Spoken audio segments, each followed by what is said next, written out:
ओम विश्वानि देव सवितर्दुरितानि परासुव यद्भद्रं तन्न आसुव। मंच पर विराजमान हमारे मुख्य केंद्रीय प्रभारीगण, देश के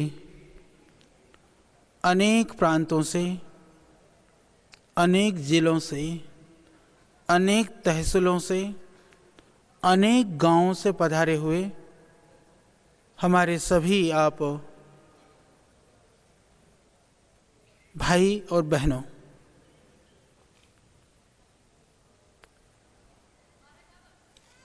यह आपका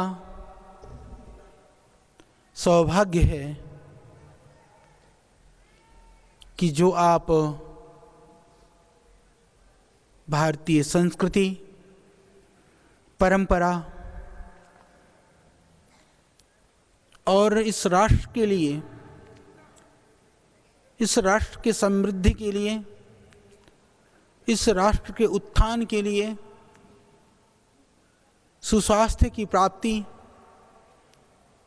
अभाव, गरीबी और बेरोजगारी की समाप्ति, किस तरह से हम इस देश को वैभवशाली, शक्ति संपन्न बना सकते हैं, उस मिशन से जुड़ने का मौका परमात्मा ने आपको दिया। हम ऋणी हैं इस देश के उस ऋषि परंपरा की, जिन ऋषियों ने अपने आप को तपा करके अपना संपूर्ण, अपना सर्वस्व आहुत करके भी इस देश की, इस संस्कृति की, इस माटी की परंपरा को अक्षुण्ण बनाए रखा। नमन करते हैं हम उन सब को। प्रतिदिन प्रातः काल उठ करके आप सभी भाई बहन उन परंपराओं के प्रति, जिन्होंने उस परंपरा को अक्षुण्ण बनाए रखने के लिए अपने आप को आहुत किया, स्वयं तपते रहे, पर पूरी दुनिया को शीतलता प्रदान करना जिनका उद्देश्य था, ऐसे महान ऋषियों को, मनुष्यों को हमको स्मरण करते हुए कृतज्ञता का भाव होनी चाहिए। साथ ही हम कृतज्ञ हैं, हम ऋणी हैं एक तरह से परम श्रद्धेय वंदनीय स्वामी रामदेव जी महाराज को, जो परमात्मा की एक तरह से अद्भुत अनुपम कृति के रूप में आज हमारे बीच में हैं, बीच में ही नहीं हैं। उनका पावन सानिध्य, उनका आशीर्वाद, उनकी प्रेरणा और जीवन में कुछ कर गुजरने की ललक जहाँ से पैदा होती है, ऐसा महान व्यक्तित्व हमारे मध्य में है। मध्य में ही नहीं, उनके साथ बैठ करके आपको कुछ सीखने को मिल रहा है। जब इतिहास बन जाता है तब पता चलता है कि उस इतिहास में क्या क्या हुआ था। परंतु यह हमारा सौभाग्य है कि जब इतिहास बन रहा है उस समय पर हमको उस इतिहास का एक अंग, एक अंश बनने का हमको मौका मिल रहा है। इतनी ही बात को अपने दिल में बैठा लेना। कार्य की रिपोर्टिंग, कार्य की प्रशंसा, कार्य की शिकायतें तो तब होती हैं जब उस काम को लेकर के हम दुनिया को दिखाना चाहते हैं। यहाँ तो ऐसी कोई बात नहीं है। आप लोगों का जो समर्पण है, आप सबका जो विश्वास है, आप सबकी जो दृढ़ता है, वो पूरी दुनिया के लिए मैं कह सकता हूँ अब जितना बड़ा हमारा संगठन और जिस तरह के आप समर्पित हमारे पास जो युवक और युवतियां हैं जो सर्वस्व अर्पण करके भी इस देश के लिए, इस माटी के लिए कुछ करना चाहते हैं, ये एक देश के, दुनिया के लिए एक अद्भुत उदाहरण है। वो उदाहरण इसलिए है क्योंकि आप किसी स्वार्थ के लिए नहीं, किसी अपनी महत्वाकांक्षा की पूर्ति के लिए नहीं, अपितु इस भाव से जुड़े हुए हैं कि किस तरह से मैं इस देश को सुंदर बनाने में, इसको संवारने में अपना योगदान दे सकता हूं। इसी भाव से आप आगे बढ़ना। मैं कभी कभी सोचता हूं, किसी कवि ने लिखा है, न आंसू अलग हैं न निगाहें अलग हैं। निगाहें भी वैसी ही हैं और आंसू भी जब निकलते हैं तो एक से ही निकलते हैं। न मंजिल अलग है, हरिद्वार में भी बहुत लोग आते हैं, आप भी आ रहे हो, और न राहें अलग हैं, कहीं भी चलना है, मार्ग तो वही है। पर फिर भी ना, मगर सोचता हूँ कि कुछ सिरफिरों की वतन के लिए क्यों निगाहें अलग हैं। ये आपकी निगाहें हैं जो आपको यहाँ खींच लाई। ये आपकी निगाहें हैं जो आपको औरों से अलग करती है। दुनिया में वो बड़ा नहीं होता है जिसके पास बहुत संसाधन हुआ करता है। बहुतों के पास बहुत संसाधन था, आज भी है, बाद में भी रहेगा, परंतु जिन्होंने इस देश के लिए, इस संस्कृति के लिए, इस दुनिया को बदलने के लिए कुछ किया, उन्होंने संसाधनों के बलबूते पर नहीं, अपने संकल्प के बलबूते पर किया है। ये हमको हमेशा याद रखना चाहिए। संकल्प होगा तो संसाधन तो जुटते चले जाएंगे, संकल्प नहीं होगा, बहुत सारे संसाधन होने पर भी वो खत्म हो जाएंगे। इसीलिए हमारा संकल्प संसाधनों के लिए नहीं, हमारा संकल्प देश के निर्माण के लिए है। ये उदात्त भाव हमारे हृदय में हमेशा हमेशा रहनी चाहिए। हमको गर्व है, आज वर्षों बाद जब कभी श्रद्धेय स्वामी जी और हम, हमारे साथ में एक दो मित्र लोग हुआ करते थे, बैठे होते थे, चर्चा होती थी कि किस तरह से हमको आगे इस कार्य को बढ़ाना चाहिए, तो स्वामी जी सामूहिक रूप से इस बात को बहुत बोलते थे कि मैं आपको अपनी शक्ति के रूप में देखना चाहता हूँ, अपनी भुजाओं के रूप में देखना चाहता हूँ। और आज हमको गर्व होता है, उस समय तो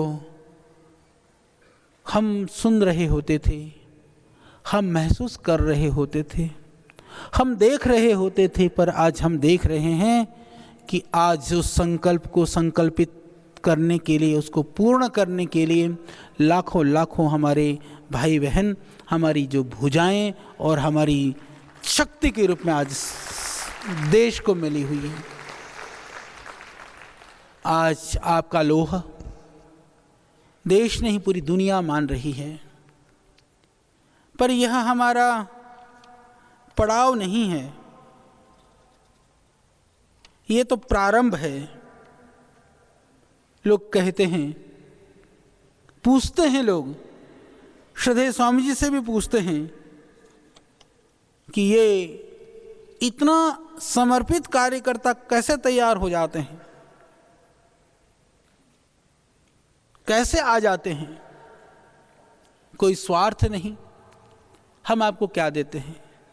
श्रद्धेय स्वामी जी की जो करुणा और प्रेम भरी निगाहें तो आपको यहाँ पर आकर्षित करती है, यहाँ लेकर के आती हैं, और क्या है, वो भावनाओं की डोर तो है, वो विचारों की उदात्तता तो है, जिसकी वजह से आप यहाँ पहुँचते हैं। तो इसके लिए दुनिया की निगाहें आपकी तरफ हैं, पर कुछ बड़ा कर गुजरना है, यह आपको सोचना है। संगठन के काम के लिए बहुत सारी सावधानियों की आवश्यकता होती है, सजगता की आवश्यकता होती है। कई बार हम लोग छोटे छोटे दोषों में, क्योंकि इस बात को आप सब समझना जितने भी बैठे हो, भगवान ने यदि कोई ऐसी चीज दी है जो सबको बराबर दी है तो वो समय है। हमारे पास 24 घंटे से ज़्यादा समय नहीं है और 24 घंटे से कम समय भी नहीं है, सबके पास उतना ही है। यदि हम अपनी प्राथमिकताओं को तय करेंगे तो निश्चित रूप से हम अपने लक्ष्य को प्राप्त कर सकते हैं। यह जो संकल्प है, यह जो जनसेवा का जो प्रण है, ये हमारी जो नई आशा और अभिलाषा है, जो हमारा संकल्प और हमारी उत्कंठा है, यह प्रारंभ है। यह आपको हमेशा समझना है, क्योंकि मंजिल अभी बहुत दूर है, इसको भूलना नहीं है। यह हर रोज का कार्य है, हर रोज का है। तो हम ये नहीं कह सकते हैं कि एक दिन मैंने बहुत बड़ा सोचा, बहुत बड़ा सोचा। वो बड़ा एक दिन नहीं, हर रोज सोचना और हर रोज करना है। जोश में आकर के, उद्वेग में आकर के, या मैं कहूँ कि एकदम अपनी बाजुएं जब किसी ऐसे विचारों को, क्रांतिकारी भावों को सुन करके हम एकदम अतिरेक उत्साह में आकर के एक दिन में अपने आप को आहूत करने की संकल्पना कर लेना, आहूत करने का प्रण ले लेना कि मैं जीवन को ऐसे ऐसे जीऊँगा, ऐसे करूँगा, यह सोचना शायद बहुत अच्छी बात है, परंतु इसमें रहना बहुत कठिन बात है। तो हमको पहले सोचना है, पर सोचने के बाद में हमको उसमें रहना है, उसमें जीना है। ये हमको सतत होश और हवास में, जागरूकता में रह करके हमको महसूस करना है अपने आप को। आज का समय ऐसा है कि हम जितने भी आप बैठे हैं, सभी लोग, पहले कभी भी हमने दुनिया के विषय में हम कभी इतना नहीं जानते थे। कभी भी, जब से सृष्टि बनी है ना, तब से लेकर के आज तक, आज दुनिया को जानने के इतने साधन हो गए हैं, मीडिया से लेकर के, प्रिंट हो, इलेक्ट्रॉनिक हो, डिजिटल मीडिया की बात हो, और कोई ना हो तो मित्र मंडली, रिश्तेदार और मिलने वाले हों, सब दुनिया की ही बातें आपको सिखाएंगे, सब दुनिया की ही बातें आपको बताएंगे। पर इस दुनिया के फेर में कहीं हम अपने आप से बहुत दूर चले गए। हमको दुनिया का तो पता, बहुत पता है, पर हमको अपना पता नहीं। तो हम सौभाग्यशाली हैं जो हम अपने आप को भुला बैठे थे। हम कौन हैं, हमको कोई बोध न था। उस बोध कराने के लिए श्रद्धेय स्वामी जी ने एक बीड़ा उठाया और हमको ये सोचने पर मजबूर कर दिया कि हम कौन हैं। हमारी संस्कृति के प्रति गर्व की भावना, अपने परंपराओं के प्रति एक आदर्श और सम्मान की भावना, और अपने आप कुछ कर गुजरने के लिए, दूसरों के लिए जीने की भावना जिस व्यक्ति ने भरा, और ऐसा व्यक्तित्व हमारे सामने रह करके देखो। जब हम स्वाध्याय करते हैं, जब हम अच्छी पुस्तकें पढ़ते हैं, जब कोई किताबें पढ़ रहे होते हैं ना, उस समय पर हम ऐसा सोचते हैं कि कोई वह ऋषि, वह संत, वह महापुरुष बैठा हुआ हमको शिक्षा दे रहा है। उसके पास में बैठ करके मैं कोई शिक्षा पा रहा हूँ, हम वहाँ पर महसूस करते हैं और ऐसा सोच करके उस विद्या से, उस शिक्षा से, उस पढ़ी हुई चीज़ से हम प्रभावित होते हैं। यह कितनी बड़ी सौभाग्य की बात है कि आज महसूस करने की नहीं, आज सामने बैठ करके उस चीज़ को ग्रहण करने का सौभाग्य हमको मिला हुआ है। यदि इतना होने के बाद में भी यदि हम अपने आप को जागरूक ना कर पाए, चेतन ना कर पाए, तो हमको तो लगता है कि इससे बढ़िया मौका शायद कई जन्मों में कभी एक आध बार ही मिला करता है। तो हम उनमें से नहीं हैं, हम जो चुकने वाले हैं, इसलिए आप यहाँ पर हैं, यह हमें पक्का पता है।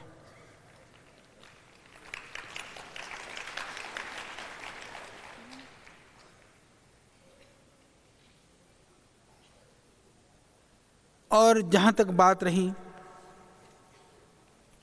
संगठन के लिए, आपके कार्य के लिए, मैं इतना ही थोड़ी सी बात मैं कहना चाहूँगा, ज़्यादा कुछ नहीं कहूँगा। संस्थान के अतीत और इतिहास को यदि आप देख लोगे, थोड़ा सा उसके विषय में आप सोचोगे, तो आपको यह पता चलेगा कि हमको क्या करना है। कोई भी संस्था का जो उसका मूल होता है, वो वास्तविक जो उसका स्वरूप भी वही होता है। कई बार क्या होता है, लोग किसी चीज़ को बनाते तो किसी चीज़ के लिए हैं, पर बाद में उसको बदलने का प्रयास करते हैं। यहाँ पर ऐसा कुछ नहीं है। यहाँ जो था वही है, जो है वो हमेशा रहेगा। तो था क्या है में तो शायद आपको समझ में ना आए, क्योंकि है में थोड़ा बड़ा है, था में थोड़ा छोटा था। तो छोटा क्या था? जब हिमालय में हम थे,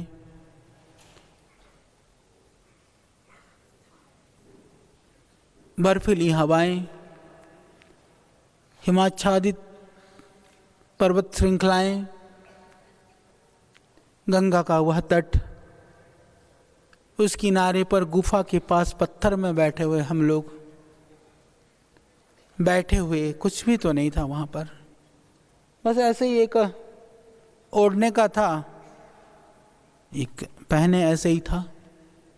महाराज जी के पास भी ओढ़ने का था, ओढ़ करके बैठे थे। हम सोच रहे थे हमको क्या करना चाहिए, पर हमको कोई बताने वाला नहीं था। और तुम्हारा सौभाग्य है कि तुम सोच लो, उससे पहले बताने वाला आपके पास है कि तुमको क्या करना चाहिए। हमको नहीं पता था, तो हम लोग बैठ करके हम सोच रहे थे कि हमको क्या करना चाहिए। बहुत विचार हुआ कि क्या कहीं संस्थान में जा कर के हमको, क्योंकि श्रद्धेय स्वामी जी की ज़्यादा रुचि थी पढ़ने पढ़ाने की, कि कहीं जा कर के मैं पढ़ाने का काम करूं, अच्छे बच्चे तैयार करूं। और हमारी रुचि थोड़ी सी कम थी इन चीज़ों में। हमारी रुचि थी कि अलग जगह पर भ्रमण करें और नई नई चीज़ों को सीख करके लोगों को कुछ उस तरह से भ्रमण करते हुए सिखाएं, शिविर लगाएं। तो इस तरह से विचार करते करते कि कहीं भी किसी भी संस्थान को हम संभालना शुरू कर दें, क्योंकि ये आप लोग भी सुन लो, हरिद्वार में बहुत सारे आश्रम हैं, पर बहुत सारे आश्रमों में कोई ब्रह्मचारी सन्यासी बनने को तैयार नहीं, इसलिए वैकेंसियां खाली हैं। तुम्हारा भी जोर कर रहा हो तो बता देना, बहुत जगह है। तो हमने सोचा कुछ ऐसे ही बन जाए, कहीं जा कर के महंत बन जाए तो भोजन पानी भी ठीक मिलेगा, कुछ बने बनाए चेली चेलियाँ पहले के ही मिल जाएंगे, है ना। ये अच्छा है, हरिद्वार में बड़ा लाभ है, पर बड़ी हानि भी है। तो पहले हानि सुना देता हूँ। एक भाई साहब जो है, वो सच्ची घटना है, रेलवे स्टेशन में बैठ कर के बड़े रो रहे थे। वो जवान से थे रो रहे थे और भगवे वस्त्र पहन रखा था। तो हमने कहा महाराज जी आप क्यों रो रहे हो? फिर भी वो रो रहे थे। जब पूछा ज़्यादा, कहने लगे कि हमने पूछा नहीं भोजन नहीं मिला क्या? बोला नहीं भोजन बहुत मिलता है हरिद्वार में। और कोई समस्या है? बोले नहीं समस्या नहीं है।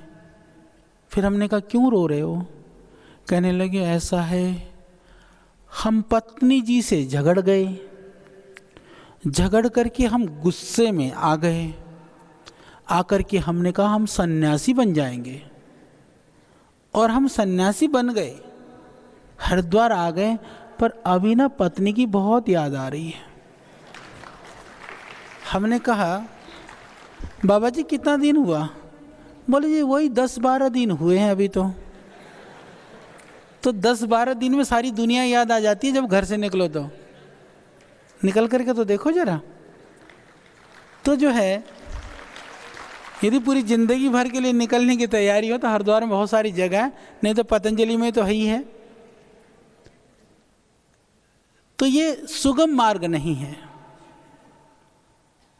परंतु जो मार्ग जितना दुर्गम होता है ना, उसमें चलने में फिर आनंद आने लगे तो उतना ही आनंद आने लगता है। ये भी पक्की बात है। तो तब हम सोच रहे थे क्या करें। फिर विचार हुआ कि हमको, ये ध्यान से सुनना तुम्हारे लिए काम की बात है, हमको हिंदू धर्म की भी यदि हम बात करें, सनातन धर्म की बात करें, वैदिक परंपराओं की बात करें, इसमें भी बहुत सारी शाखाएं प्रशाखाएं हैं, बहुत सारे संप्रदाय हैं, बहुत सारे गद्दियाँ हैं, बहुत सारे मठ हैं, बहुत सारी परंपराएं हैं, बहुत कुछ है। परंतु उन परंपराओं के चक्कर में कुछ तो अच्छा होता है पर कुछ गड़बड़ भी होता है। उन गद्दियों के बहुत सारे नियम होते हैं। आपने देखा होगा कि महाराज जी चलेंगे, चेले जी क्या करेंगे, पीछे पीछे छाता लेकर के चलेंगे। एक क्या करेगा, एक उनका आसन उठा करके चलेगा, एक चटाई लेकर के चलेगा, एक खड़ाऊं ले लेगा, कुछ नहीं मिला तो एक जयकारा भी करते चलेगा, महाराज जी की जय। तो इतने सारे चाहिए। अब बाबा जी जब आते देखा टका टक चलता है, अकेले आते कुछ है ही नहीं आगे पीछे। रख तो सकते हैं, तुम सारे को घर नहीं जाना, यही काम करना है तो सब हजारों छतरियां लेकर तैयार रहोगे ना। वैसे तो बोल हाँ भी नहीं कर रहे, बताओ इतने पके। तो वो यहाँ तो कुछ होता नहीं। तो हमने कहा क्या ये धर्म का रूप है? क्या ये धर्म का स्वरूप तो नहीं है। और कुछ बाबा ऐसे भी लोग हैं, आपने देखा होगा कि मेरे को डायबिटीज है, अरे बच्चा 2 रसगुल्ला और खा ले, तेरी शुगर ठीक हो जाएगी। सुनी ना? बोला कहाँ गया था? बोला वो भैरव बाबा के पास गया था। बोला वहाँ कोई चढ़ाई थी ब्रांडी ब्रूंडी? बोले हाँ चढ़ाई थी महाराज। और तुम कौन सी पीते हो? मैं तो दूसरी वाली पीता हूँ। अरे इसीलिए तो कृपा रुकी हुई है, पीता दूसरी और चढ़ाया दूसरी आया।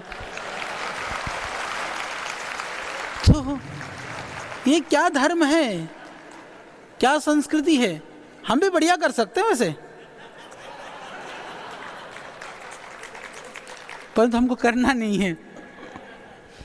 इसी तरह से अरे मैं तुमको इतना ऐसा अद्भुत मंत्र बताऊंगा, बताते हैं ना, ऐसा मंत्र बता दूंगा कि सारा ही भला हो जाएगा।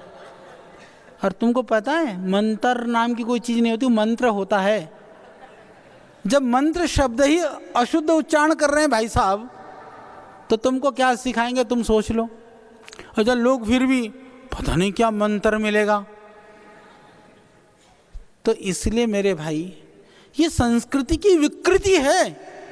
और पतंजलि योगपीठ से, इस योग समिति से, इस भारत स्वाभिमान से जुड़ा हुआ हमारा एक एक भाई बहन इन ढोंग पाखंड और अंधविश्वास में कभी नहीं फंसेगा। यह बचाने का काम श्रद्धेय स्वामी जी ने किया है।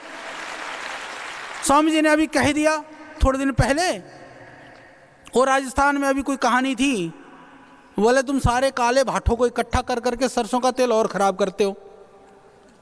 बड़ा मेरे पास भी कई फोन आए, बोले जी भारतीय संस्कृति और हिंदू परंपरा की स्वामी जी कहीं वो तो नहीं खटिया खड़ी करते हैं? अरे संस्कृति के नाम पर हम विकृति को सहन करने वालों में से नहीं है। संस्कृति का जो शुद्ध स्वरूप है उसकी उपासना करना और उसका प्रचार करना हमारा काम है, इसको आपको करना है। अरे कितने घर बर्बाद हुए ये तंत्र मंत्र ढोंग पाखंड के चक्कर में। हम लोग पढ़े लिखे कहते अपने आप को, पर जितना अंधविश्वास और जितना पाखंड का बोलबाला आज है शायद पहले कभी ना था। इन चीजों से बचने और बचाने का हमको काम करना है। आज ज्योतिष जैसी जो महाविद्या है, बहुत बड़ी विद्या है ज्योतिष, उसके अंदर इतना सामर्थ्य है। पूरे पृथ्वी से लेकर के ग्रह नक्षत्रों की जो चालें हैं, एक एक सेकेंड्स का भी आप हजारों टुकड़े कर सकते हैं और टुकड़े के बाद आप देख सकते हैं कि यह इस समय पर कौन सी स्थिति पर रहेगी। उस सारी विद्या को भूल भुला करके लोगों ने कहा कि क्या करा, एक पर्चा बनाई जन्मपत्री